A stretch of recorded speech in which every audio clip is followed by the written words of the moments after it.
Բարև ձեզ, սիրելի հարազատներ, այսօր մի նոր փոդքասթի հյուրն է Ազգային ժողովի քաղաքացիական պայմանագիր խմբակցության ղեկավար Հայկ Կոնջորյանը, բարև ձեզ։ Բարև ձեզ, պարոն Նազարյան։ Ինչպես է ընթանում նախընտրական պայքարը, գոհ եք։ Քաղաքացիների հետ շփումից շատ գոհ ենք, որովհետև հերթական առիթն է մեր ժողովրդի հետ շփվելու, փոխանցելու մեր ուղերձները, լսելու իրենց դիտարկումները, առաջարկությունները, դժգոհությունները։ Իսկ տհաճ անակնկալը որն էր։ Որ չէիք սպասում։ Անկեղծ ասած, նույնիսկ այն դրվագները, որոնք որ թվում են թե անակնկալ են, սկզբունքորեն այդքան էլ անակնկալ չեն, որովհետև մենք գիտենք, որ կարող են լինել եւ բնական իրավիճակներ եւ սադրանքներ, երբ որ տարբեր մարդիկ գալիս եւ փորձում են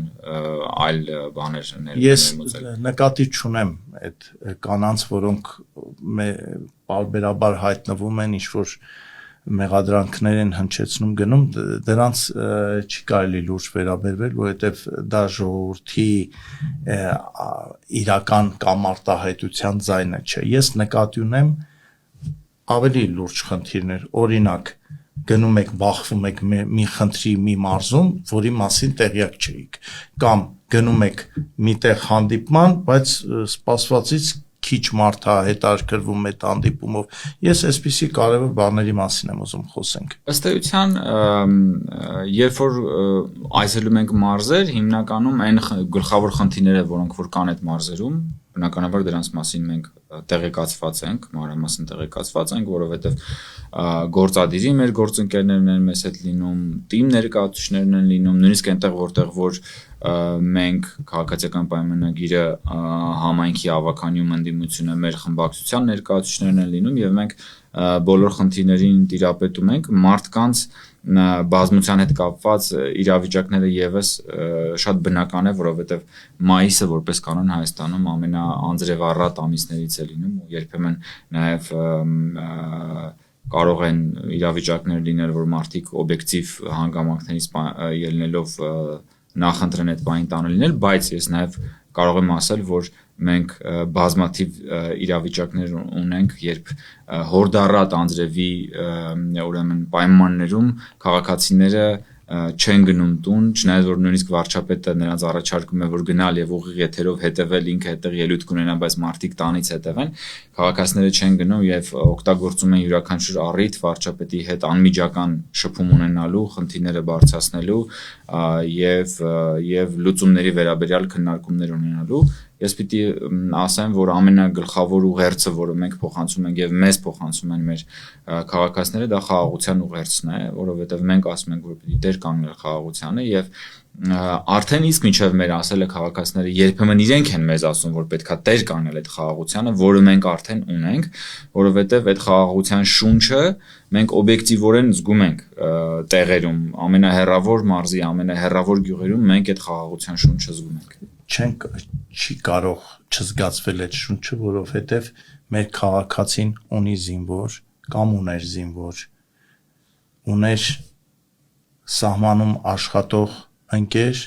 կարող է հիմա էլ ունի, չէ, ունի ազգական, որ ապրում է սահմանամերձ բնակավայրում, մարդիկ գիտեն ինչ է խաղաղությունը եւ ինչ է երբ խաղաղ չէ։ Այս հարցում ես կասկած չունեմ, որ մեր ժողովուրդը գիտեք, երախտամոռ ժողովուրդ չի եւ ինքը հասկանում է, ասենք, պետության ղեկավարը կամ ղեկավարները ինչերի միջով անցան, ինչ ծանր որոշումների, որ հեշտ չի, դա պոպուլիստական որոշումներ չեն, դա ծանր եւ հոգեբանական, որի արդյունքում, որի շնորհիվ այսօր մեր երեխեքը բանակում խաղաղ են, այսօր ծնողը գիշերը քնում է, ոչ թե սպասում է երեխու հերթափոխը ավարտվի, մի հատ զանգի, նոր ինքը այդ 2 ժամը կամ 4 ժամը քնի։ Դա հարց չի։ Ես ավելի ուզում եմ մենք մի հարցի հիմա անդրադառնանք, որը ես շատ եմ մտածում ու պատասխանը անկեղծ չեմ գտնում։ Տեսեք, դուք ասում եք ժողովրդի տրամադրությունը, ես էլ եմ տիրապետում։ Եվ ոչ միայն Երևանի, իմ Արեշի կամ իմ Տավուշի մարզի Կիրանցի, այլ ընդհանրական տիրապետում եմ։ Բայց եթե ես տիրապետում եմ, դուք տիրապետում եք, մյուսը տիրապետում է, մեր ընդդիմությունը չի տիրապետում այդ տրամադրություններին, որ անդադար ինչ որ ռազմաշունչ հայտարարություններ է անում իրենց տեսքով կամ իրենց աջակցի տեսքով, գործը հասավ նաև ադրբեջանարեն հոխորտանքին ուղված հարևան երկրի ղեկավարի։ Սա ո՞րն է պատճառը։ Իրանք կտրված են իրականությունից, թե ստիպված են այդ կարգախոսերով հանդես գալ։ Ես էլ եմ դրա մասին երկար մտածել, պարոն Ազարյան։ Ինձ թվում է մասամբ ընդդիմությունը գտնվում է մի պղպջակի մեջ, որ իրենք իրենց համար կառուցել են, եւ այդ պղպջակի մեջ բոլորը միշտ կրկնում են մանտրայի պես կրկնում են նույն թեզերը, եւ այնտեղ կարծես թե իրականության հետ առերեսվելու լրջագույն խնդրեմ իրենք ունեն ու այդտեղից է գալիս այն, որ ընդդիմությունը չի կարողանում տրանսֆորմացվել։ Այս 8 տարիների ընթացքում իրենք չկարողացան հարմարվել նոր իրողություններին եւ չկարողացան հանրությանը առաջարկել նոր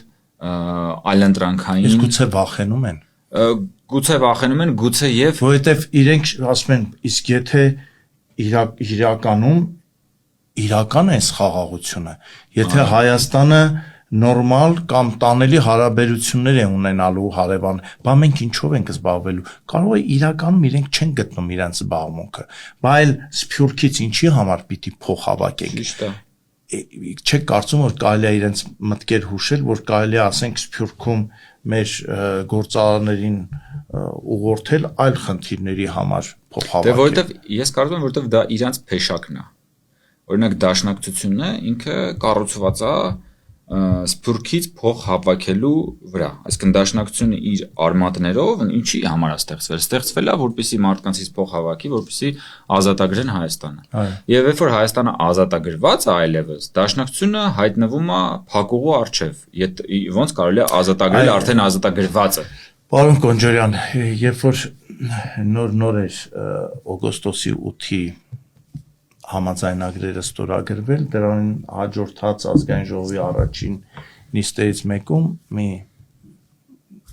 պատգամավորի ելույթ եմ ես անդադար հիշում, որը գրեթե ասում էր հետևյալը. լավ, բա որ այս խաղաղությունը հաստատվի, մենք ինչ ենք անելու։ Իր մոտ իրական վախ կար, բայց դա իրենց խնդիրն է։ Իմ անհանգստությունը սա է։ Հասարակության քանի տոկոսի վրա իրենք կարող են ազդել, որ գիտեք խաղաղությունը լավ բան չէ, կամ նորմալ հարաբերությունները հարևանների հետ դա լավ բան չէ։ Այս գաղափարախոսությունը, այս մտքերը, այս մեսիջները ազդում է մարդկանց վրա, թե դա մենակ Facebook-ում է ինչ-որ մարդկանց վրա ազդում։ Բնականաբար որոշակիորեն կարող են ազդեցություն ունենալ պայմանավորված այն բանով, որ մեր հանրությունը ունի օբյեկտիվ վախեր, որտեղ կա կոնֆլիկտի պատմություն, մենք Ադրբեջանի հետ երկարատև կոնֆլիկտ ենք ունեցել, մենք Թուրքիայի հետ ունեցել ենք պատմություն, որի մեջ շատ լուրջ էմոցիոնալ կողմեր կան, ցեղասպանությունը եւ բնականաբար այս ամեն ինչը դժվարացնում է, որպեսզի հանրությունը խաղաղության օրակարգի որոշ դրվագների մասով կարողանա ավելի արագ ադապտացվել նոր իրողություններին, բայց ես մի քանի անգամ առիթ ունեցել եմ ասելու, որ կենցաղը հաղթում է պատմությանը, կյանքը հաղթում է պատմությանը, որքան էլ որ ոմանք դա չցանկանան խոստովանել, մարդիկ իրենց ներկան ավելի բարձր են գնահատում, իրենց այսօրվա կյանքը, իրենց ունեցած հնարավորությունները։ Գիտեք, խնդիրն այն է եղել, որ տասնամյակներ շարունակ Հայաստանի քաղաքական էլիտան եղել է ավելի հետադեմ, քան Հայաստանի ժողովուրդը։ Սովորաբար պետք է հակառակը լինի։ Քաղաքական էլիտան պիտի առաջադեմ լինի եւ պետք է առաջնորդի ժողովրդին, բայց Հայաստանի քաղաքական էլիտան ինքն է ժողովրդի հետևից գնացել, երբեմն ժողովրդին sense բրթելով առաջ, մարդիկ իրենց կյանքի դժվարություններից ելնելով, իրենց օրվա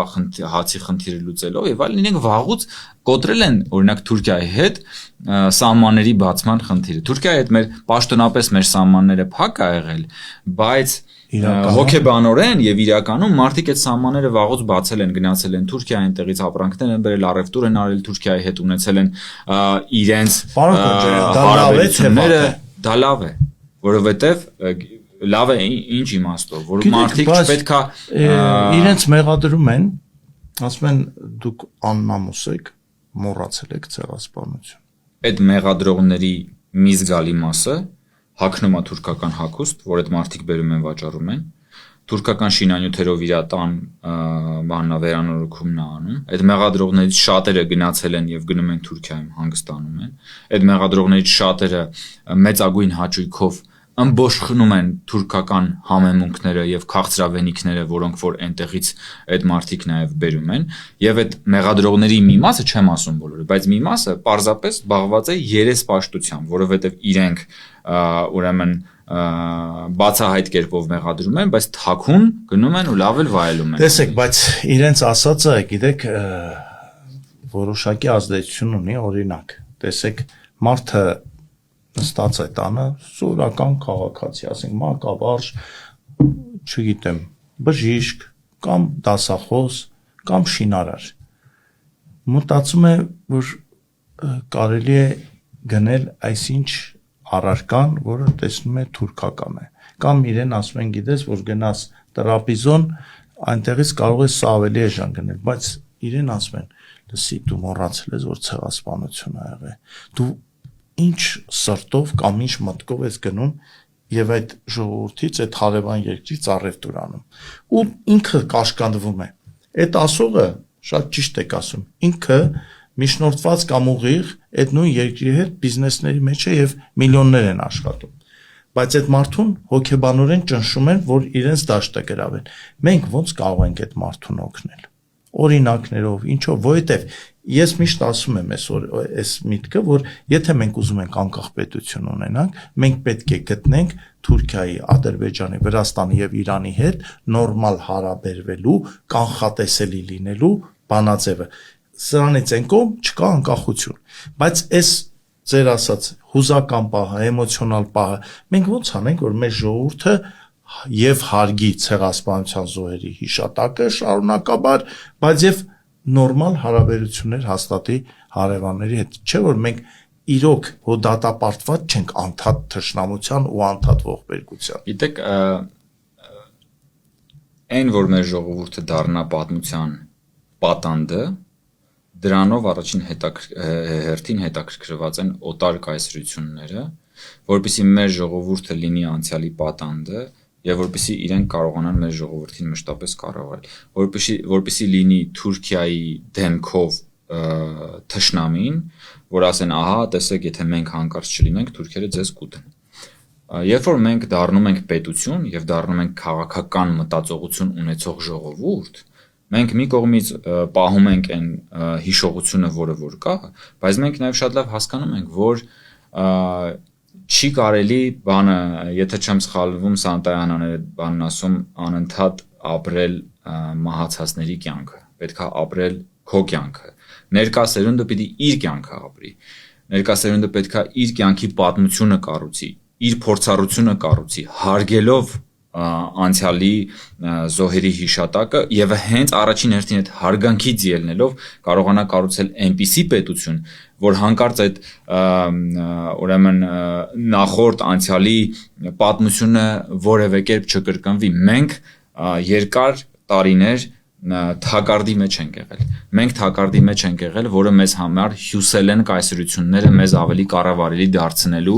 մեզ դարձնելու անգործունակ, մեզ դարձնելու անդամալուից եւ ասելու, որ դուք ինքներդ չեք կարող ձեր ճակատագիրը կառավարել, որ ձեզ միշտ պետքա լինելու մի հատ փրկիչ, որը կգա եւ ձեզ կփրկի։ Անդադար կփրկի, որովհետեւ դուք պետք է տառապեք եւ մենք ձեզ գանք փրկենք։ Նու փրկելն է ճակերտների մեջ փրկել, որովհետև դա խնդիր է իրականում մեզ փրկում են, թե ինչ են անում։ Սա է ամենակարևոր հարցը։ Մենք մի կարևոր խնդիր ունենք, երբ որ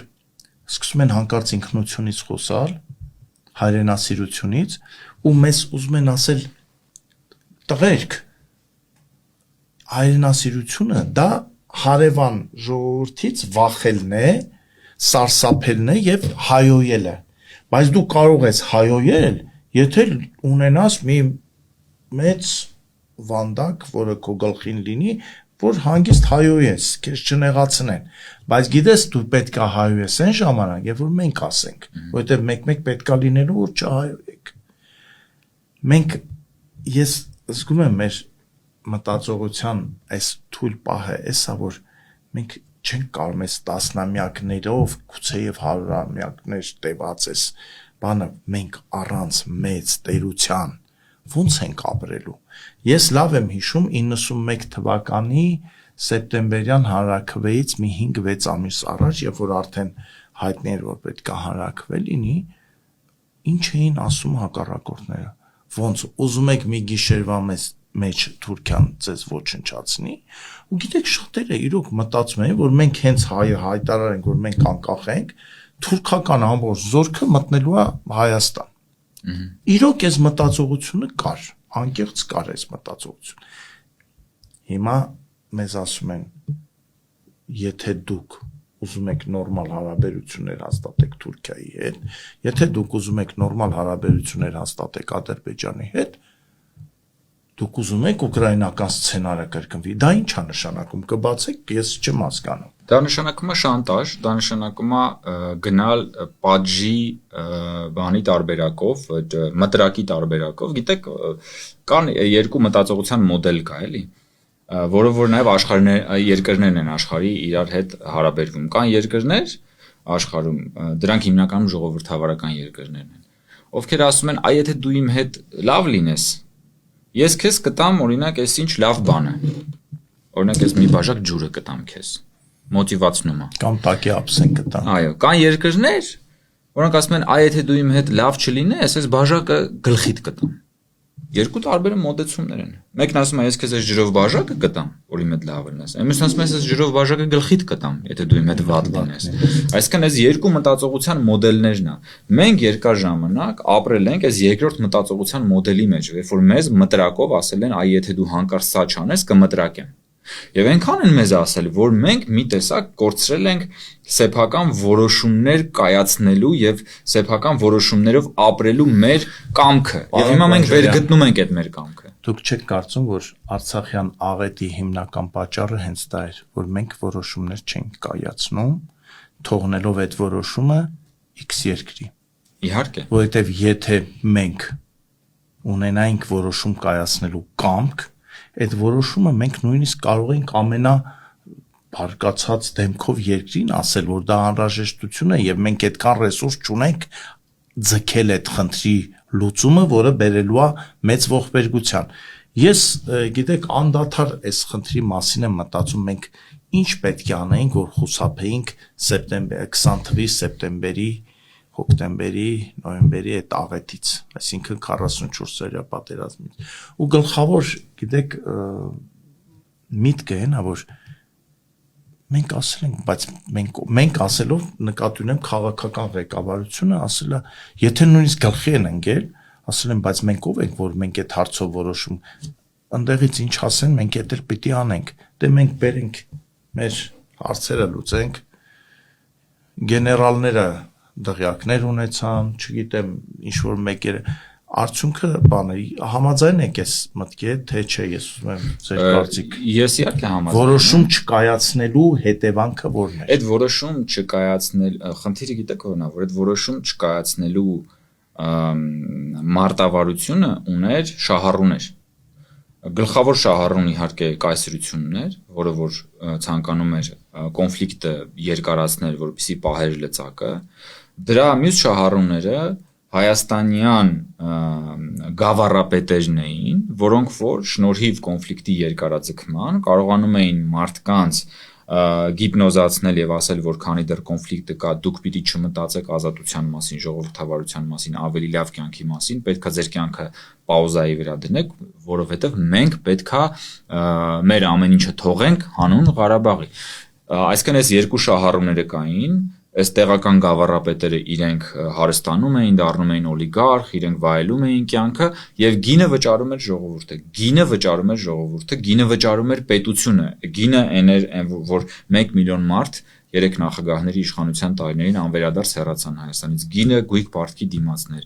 գինը այն գողապետություններ, որը կար, գինը հոկտեմբերի 27-ներ, գինը մարտի 1-ներ, այն տասնյակ քաղաքական սպանություններն էին։ Դրանք այդ վճարված գինը եւ ամենամեծ գինը, ամենադաժան գինը դա 44-օրյա պատերազմի զոհերն էին եւ այդ ամբողջ տրավմաներ, որ մենք ունեցանք, այդ երկարաձգված կոնֆլիկտի գիններ, որ մենք վճարեցինք, որովհետեւ մենք որոշում կայացնելու խիզախություն մեր քաղաքական այրերը 90-ականներին չունեցան, իսկ ավելի ճիշտ ոչ միայն խիզախություն չունեցին, իրենք շատ լավ էլ հասկանում էին, որ ճիշտ դա է, բայց իրենք չէին կարող սեփական որոշումները կայացնել, որովհետեւ իրենք հանդիսանում էին կայսրության դրածոնները Հայաստանում եւ ցավոք սրտի այդ դրածոնները այսօր բոլորը հավաքվել են